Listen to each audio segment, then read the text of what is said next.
forces of light, and the monarchs, being the forces of darkness, are the strongest creations of the absolute being, the true God of the soul-leveling universe. The rulers were given the task to protect humanity, while the monarchs were instructed to destroy humanity, which resulted in a never-ending conflict between the two factions. Now you might be wondering, why did the absolute being create these forces of evil and command them to destroy humanity to begin with?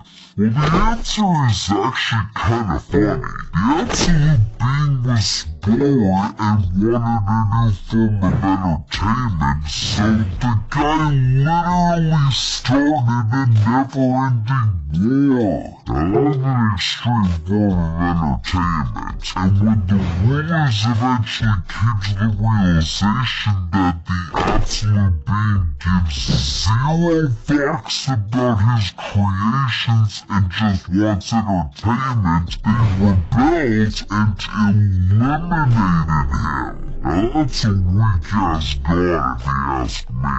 Well, even then, one of the rulers refused to rebel against their creator and even joined the monarchs when his fellow rulers nearly eliminated him for defending the absolute being. And so the battle between the rulers and monarchs continues.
monsters appear.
were left speechless as each monster capable of humanity's destruction bowed before him, revealing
his dragon monarch from solo leveling is just too overpowered.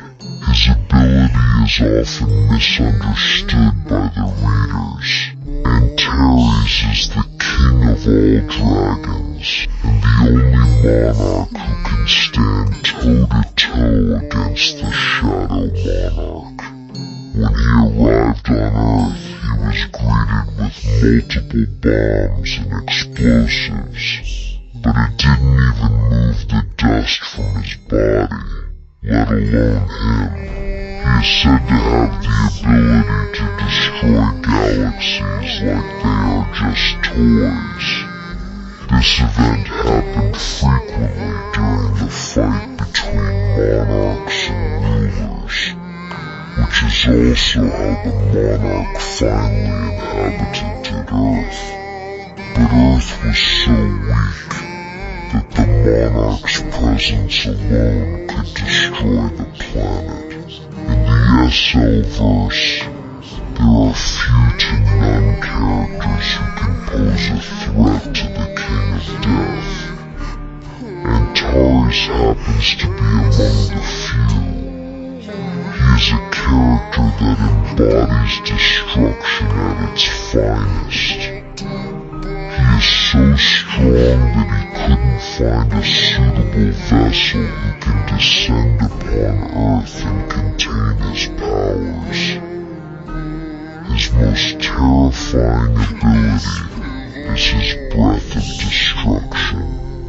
is similar to Hakai Beerus from the Dragon Ball series.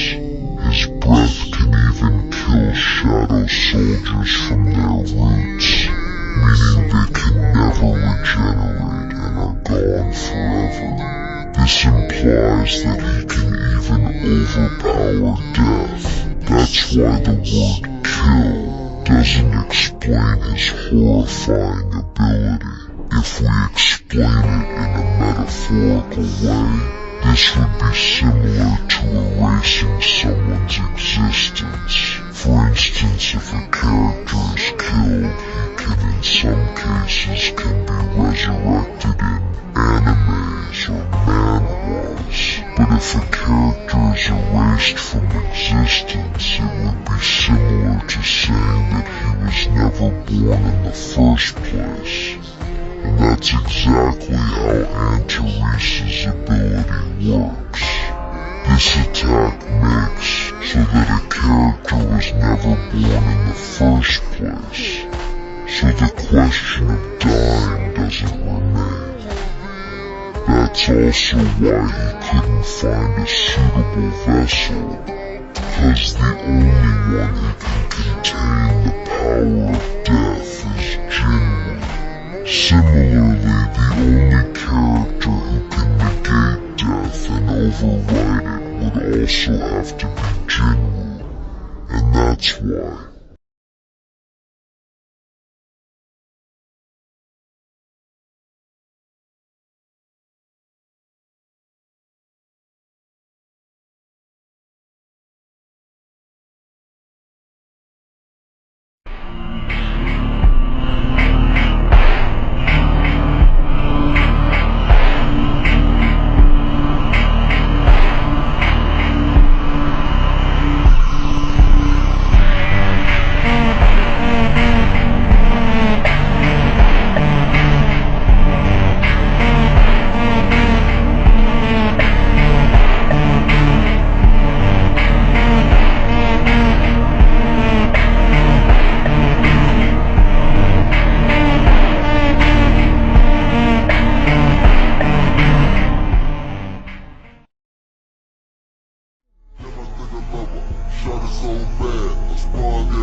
Recentemente eu tenho conversado de boa valência.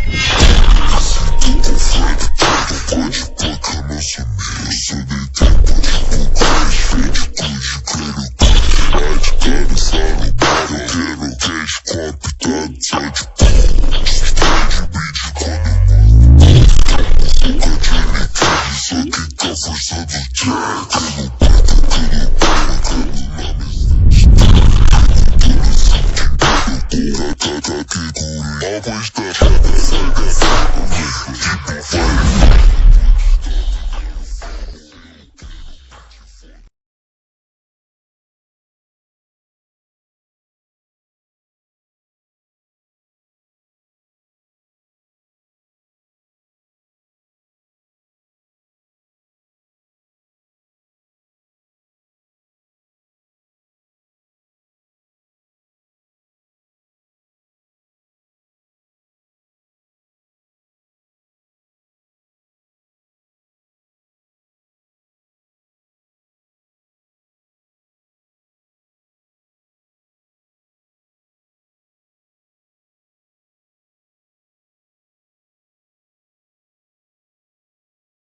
are the new successors to the fallen monarchs. Aso, Radiru, successor of Baran, the monarch of white flames.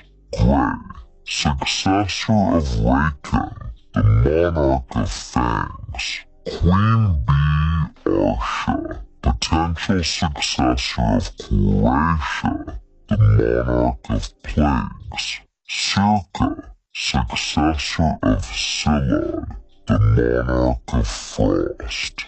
Successor of Antares, Sung-jin-woo,